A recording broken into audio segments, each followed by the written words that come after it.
UP में बुलंदशहर के शिकारपुर कोतवाली इलाके का बताया जा रहा वायरल वीडियो पुलिस को चुनौती देते ये कार सवार शायद भूल गए कि कोतवाली पुलिस सिद्ध सेवा में श्रीमान करेगी।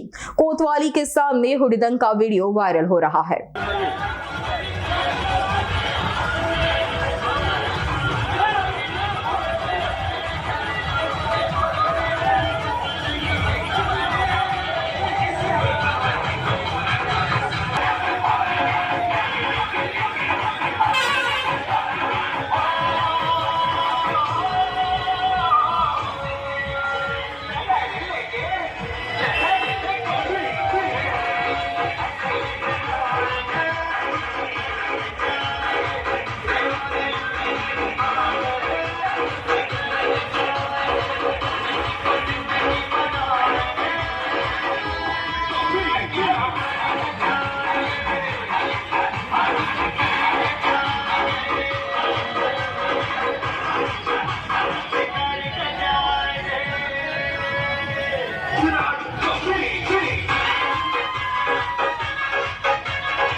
અમારી તમામ માહિતીથી અપડેટ રહેવા માટે જોડાયેલા રહો S9 ન્યૂઝ સાથે।